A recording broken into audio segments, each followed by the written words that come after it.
You know, one of the easiest, most effective ways to influence, persuade, or effectively communicate your point to someone else is through the power of storytelling. So sit down and stay tuned, because in this video I'm going to share with you a few simple tips to start crafting the perfect influential story.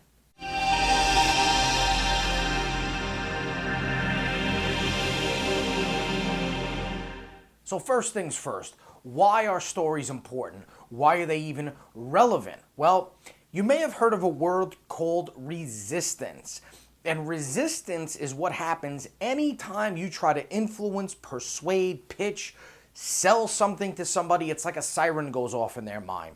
And that siren starts building up defense mechanisms and walls to protect that person from being duped, from being taken advantage of. This is a primitive thing that dates back thousands of years, where we as a species had to constantly protect ourselves from threats to our resources. So when you begin to influence, persuade, sell, pitch, whatever you want to call it to somebody, they can become resistant and start consciously or even subconsciously thinking, what do I stand to lose in terms of time, money, energy, resources? What is this person really after? What's in it for them, etc. And so when you can use indirect influence, when you can get your point across without seeming like you're trying to sell something to someone, pitch something to someone, coerce them, manipulate them, even if those are not your intentions, sometimes people can think they are.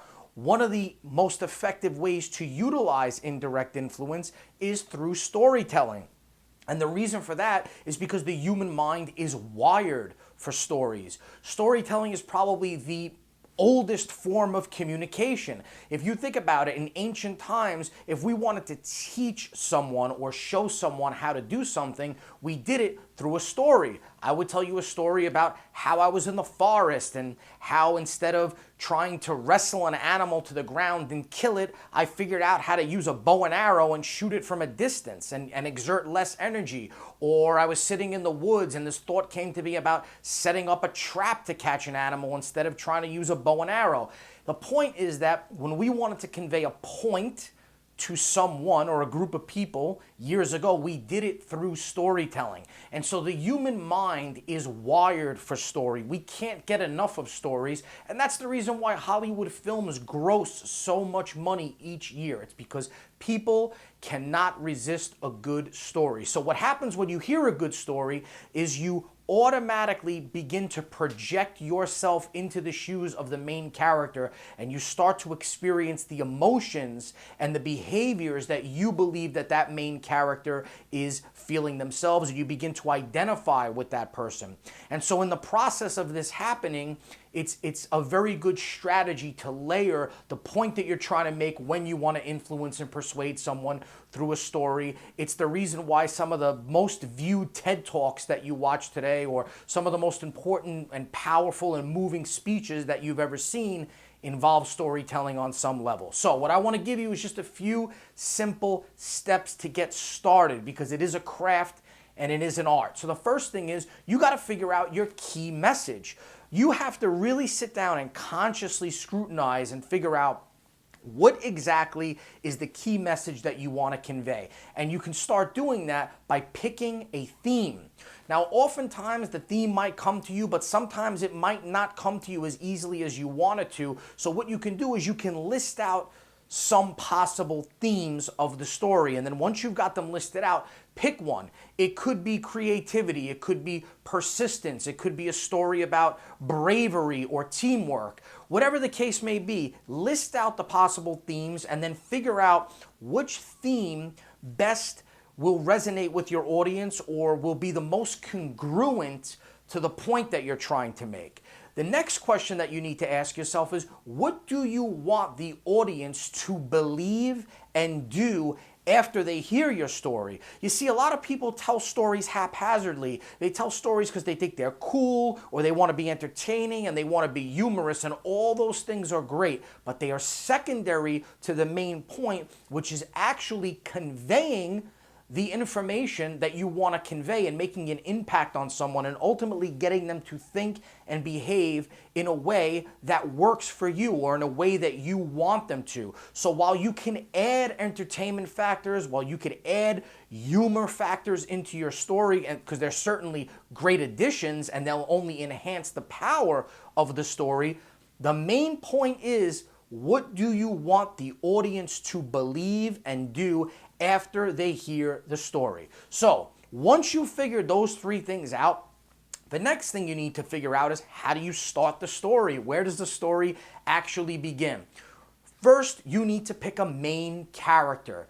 You need to pick someone that is the main character of the story. It could be you, it could be a friend, it could be a colleague, it could be somebody that you met at some point in history, but you have to identify that main character, figure out who it's going to be, and then you have to start creating some sensory details about that person. So remember that every person perceives the world in a different way. Some people are more auditory, meaning that they make sense of the world more through their hearing. Some people are more visual, meaning that they use their visualization skills or their eyes to make sense of the world. And some people are more kinesthetic, meaning that they make sense of the world based on how they feel about things. And so you want to utilize different types of sensory language when you tell your story and when you describe your character.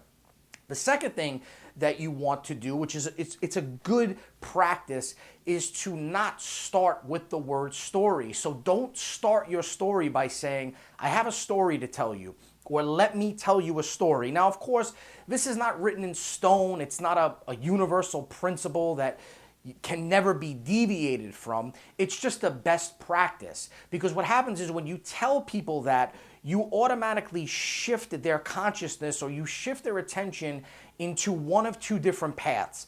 Path number one is that they may raise their antennas and they may raise their focus and actually pay attention to you, or they may check out and say to themselves, well, I really don't want to hear a story right now, so they might start thinking about something else. Instead, if you just jump right into the story, the setting, the location, what's going on, without telling them that you're going to tell them a story, you create what we call a pattern interrupt, where you disrupt or you interrupt their current pattern of thought and you engage them. So for instance, when you watch a movie, you don't turn the movie on and there's not a guy or a girl sitting there telling you that you're about to watch a movie or you're about to watch a story. You already know that that's going to happen. So when you turn it on, the story just begins. The same thing should happen. Again, not a universal principle, just a best practice. Don't start by telling the audience that you're going to tell them a story. Just dive right into the story, starting with the setting or the location. And the third and most important thing is, don't give away the ending, because you need a reason to keep people hooked and you need a reason to keep people engaged. Now, I know this might sound like common sense, but as we know, common sense sometimes is not all that common. Do not give away the ending of the story in the beginning. So you start telling the story, you identify the character, maybe you talk about some conflict that the character is going through, and then you say, but the person was able to do X, Y, and Z, and then you go into the story. No good, because now you've given away the best part, you've broken the spell, which is something that you don't want to do. So you need to carefully craft your story, and I'll get into that in other videos about the core elements that every story should have and the sequential flow that they should follow. But the bottom line is that the ending should always come at the end. So just to recap, identify your key message by listing out some themes. Pick your top themes, whatever they may be: credibility, bravery, teamwork, persistence. Then think about your end result. What do you want the audience to believe and do after they've heard the story? And then the next step is to start the story. First, start by identifying the character. Second, don't tell the audience that you're going to tell them a story. Just begin with the story. And then third, don't give away the ending until the end. Want to know the 5 essential elements that every persuasive story must have? Click that link right there and download the storytelling cheat sheet absolutely free. Now, if you enjoyed this video, be sure to like it, leave a comment, and share it.